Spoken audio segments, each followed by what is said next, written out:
Hi guys, অনেকদিন পর চলে আসলাম রান্নাঘরে তোমাদের জন্য সুন্দর একটা রেসিপি নিয়ে। রেসিপিটা হচ্ছে এঁচোড়ের কাটলেট।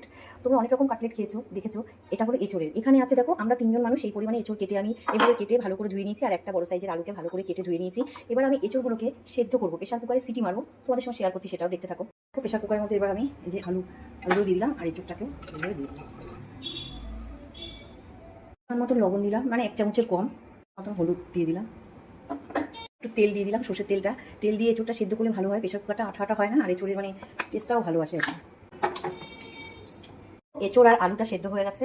আর এদিকে উপকরণগুলো কিছুটা দেখাই। এখানে আমি একটা ডিম ফাটিয়ে নিয়েছি, আর একটা ডিম নিয়েছি আমি। আর এখানে দেখো 4টে কাঁচা লঙ্কা কুচিয়ে নিয়েছি, 1 চামচের বেশি রসুন পেস্ট করা নিয়েছি, আর হাফ চামচেরও কম আদা পেস্ট করা নিয়েছি, কারণ আদাটা একটু কমই দিতে হয়, তেতো হয়ে যাবে। আর অর্ধেকেরও কম নারকেল কুচিয়ে নিয়েছি। নারকেলটা তোমরা ইচ্ছা করলে কুড়িয়েও দিতে পারো, আমি এভাবে দিয়েছি, মুখে পড়লে বেশ ভালো লাগবে আর কি। আর এখানে বড় সাইজের একটা পেঁয়াজ কুচিয়ে নিয়েছি। আর এখানে 100 গ্রামের কম একটু বড় চিংড়ি নিয়ে নিয়েছি। চিংড়িগুলোকে আমি মাঝখান থেকে ফাল দিয়ে নেবো, মানে 2 টুকরো করে নেবো, একটু বড় তাই। এঁচোড় আর আলুটাকে এভাবে একটু ম্যাশ করে নেবো, কেন বেশি ম্যাশ করবো না। গ্যাসের ফ্লেমটা অন করে কড়াইটা বসিয়ে দিয়েছি। কড়াইটা আমার গরম হয়ে গেছে। 2 থেকে 3 চামচ মতন আমি তেল দিয়ে দিলাম। আমি পেঁয়াজ কোচানোটা, নারকেলটাও আমি দিয়ে দিলাম। আমি নারকেলটা বেশি লাল করে ভাজবো না, আমি ভাজিও না। ওটাও দিয়ে দিলাম। চিংড়ি মাছটা দিয়ে দিলাম। আর আদা আর রসুন পেস্ট করাটা সামান্য পরিমাণে হলুদ দিলাম, কারণ হলুদটা সেদ্ধ করার সময় দিয়েছি। লবণটাও পরিমাণ মতন দিলাম, কারণ সবই সেদ্ধ করার সময় দেওয়া হয়েছিল। জিরে গুঁড়ো দিয়ে দিলাম। চিকেন মশলা এটা আমি ওই 1 চামচ পরিমাণে দিয়ে দিলাম। আর আমি এঁচোড়টাকে দিয়ে দেবো। 1 চামচ মতো গুড় দিয়ে দিলাম, গুড়। আমরা এই যে গরম মশলাটা একটু দিয়ে দিলাম।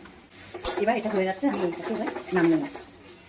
এখানে আমি বিস্কুটের গুঁড়ো করে নিয়েছি, আমি নিজে ঘরেই তৈরি করে নিয়েছি। বিস্কুটটা ডিম নিয়ে নিয়েছি, আর যে পরিমাণ মতন গোলমরিচের গুঁড়োটা দিয়ে দেবো, পরিমাণ মতন লবণটা দিয়ে দিলাম। 3 থেকে 4 চামচ মতন কর্নফ্লাওয়ারটা এর মধ্যে অ্যাড করবো।